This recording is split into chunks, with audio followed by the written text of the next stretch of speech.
बंधन ऊर्जा की व्याख्या कीजिए। यदि एक नाभिकीय संलयन क्रिया में द्रव्यमान क्षति 0.3% हो तो 1 किग्रा द्रव्यमान की संलयन क्रिया में कितनी ऊर्जा मुक्त होगी। तो यहाँ पर दो प्रश्न दिया गया है। पहले बंधन ऊर्जा की परिभाषा आपको बताना है और यहाँ पर एक न्यूमेरिकल भी दिया गया है। तो पहले बंधन ऊर्जा का परिभाषा यहाँ पे लिखेंगे। तो पहले बंधन ऊर्जा, पहले हेडिंग नोट कर लेंगे कि बंधन ऊर्जा क्या है। लिखेंगे यहाँ पर बंधन ऊर्जा का परिभाषा किसे कहते हैं। अब यहाँ परिभाषा को समझेंगे, उसके बाद एक न्यूमेरिकल दिया गया है, उस न्यूमेरिकल को क्या करेंगे, हल करेंगे।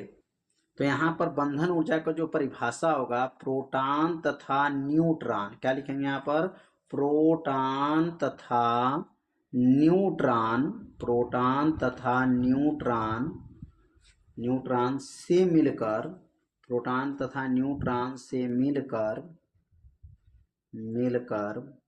नाभिक के बनने में, नाभिक के मिलकर नाभिक के बनने में, नाभिक के बनने में जो ऊर्जा निर्मुक्त होती हैं, जो ऊर्जा क्या होती हैं, निर्मुक्त होती हैं, निर्मुक्त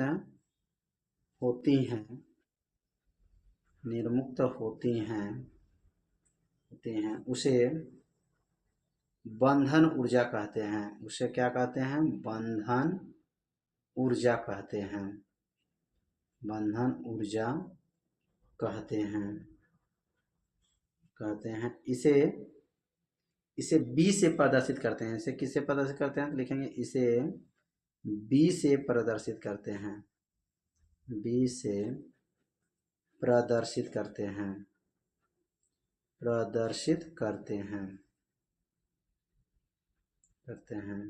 अब यहाँ पर बंधन ऊर्जा का अगर सूत्र लिखना है तो बंधन ऊर्जा बराबर सूत्र क्या होता है, या नीचे लिख लेंगे। बंधन ऊर्जा का सूत्र होता है, बंधन ऊर्जा बराबर सूत्र है, बंधन ऊर्जा B बराबर होता है डेल यम गुणे 931 MeV होता है, मिलियन इलेक्ट्रॉन वोल्ट होता है, इसको कहा जाता है बंधन ऊर्जा का। तो यह B बराबर का होता है डेल यम गुणे 931 MeV, मतलब मिलियन इलेक्ट्रॉन वोल्ट होता है। अब यहाँ पे एक न्यूमेरिकल जो जोड़ा गया है। अब यहाँ बताया गया कि द्रव्यमान जो क्षति है 0.3% कितने का है, 1 किग्रा का है। तो द्रव्यमान प्रतिशत किसे दिखाते हैं, तो द्रव्यमान प्रतिशत जो है यहाँ पे दिया गया, द्रव्यमान क्षति जो दिया गया है, डेल यम का मान क्या है, कितना परसेंट है, 0.3% का कितना है, 1 किग्रा, मतलब 1 किग्रा का 0.3% है। अगर यहाँ पर परसेंटेज हटाएंगे तो 0.3 बटा क्या हो जाएगा, 100 हो जाएगा, और का मतलब गुणा, और गुणा 1 किग्रा हो गया। अब यहाँ पर जो है दशमलव अगर हटा दिया जाए तो यहाँ पर यह 100 से भाग कर देंगे तो क्या बनेगा, 0.00 हो जाएगा, 3 हो जाएगा, और यहाँ पे क्या बनेगा, किग्रा होगा, क्योंकि यहाँ पर MKS पद्धति में इसका प्रयोग करना है। अब यह दशमलव अगर इसको हटा दें तो क्या बनेगा, 3 गुणे 10 के पावर -3 घात होगा, क्योंकि 3 स्थान दशमलव लगा है तो 10 के पावर -3 हो जाएगा, और यहाँ पर किग्रा हो जाएगा, केजी, मतलब ये किग्रा है तो किग्रा ही रहेगा, ठीक है ना। ये 10 के पावर -3 को हटाएं, 10 के पावर -3 घात हो गया। और C का मान क्या होता है, तो C का मान होता है 3 गुणे 10 के पावर 8 मीटर प्रति सेकंड होता है, प्रकाश का चाल इसको कहा जाता है। और ऊर्जा इसमें पूछ रहा है E बराबर क्या बनेगा, m इंटू सी का स्क्वायर होता है। आइंस्टाइन के अनुसार E बराबर m इंटू सी का स्क्वायर होता है। तो यहाँ क्या लिखेंगे, अब यहाँ पर E बराबर हो जाएगा, और m का मान कितना आया है, तो m का मान 3 गुणे 10 के पावर -3 आया है, और C का मान क्या है, 3 गुणे 10 के पावर 8 का क्या बनेगा, वर्ग। यहाँ पे जो मान भरे हैं m का मान भर दिए, और ये प्रकाश का चाल का मान है। अब आगे बढ़ेंगे तो क्या नाम बनेगा, यहाँ पर 3 गुणे 10 के पावर -3 उतर गया, 3 का वर्ग करेंगे 9 गुणे 10 के पावर 8 दूनी 16 घात हो जाएगा।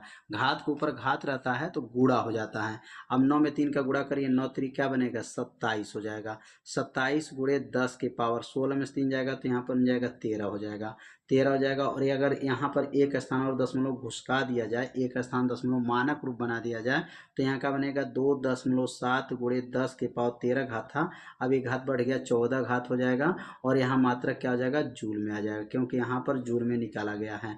यहाँ पर जो द्रव्यमान ऊर्जा जो दिया गया है, द्रव्यमान जो क्षति दिया गया था, जो इसमें जो ऊर्जा निकला हुआ है यह जूल में निकला है। 2.7 × 10⁴ जूल हो गया। किसके सूत्र से निकला है, तो यहाँ पर आइंस्टाइन का जो सूत्र लागू किया गया, E = m×c का स्क्वायर, ये फार्मूला लागू किया गया है। और m का नाम यहाँ द्रव्यमान क्षति हो जाएगा, और c का नाम जो है प्रकाश का चाल हो जाएगा। तो उम्मीद करते हैं ये प्रश्न आप लोगों को अच्छे से समझ में आ गया हो।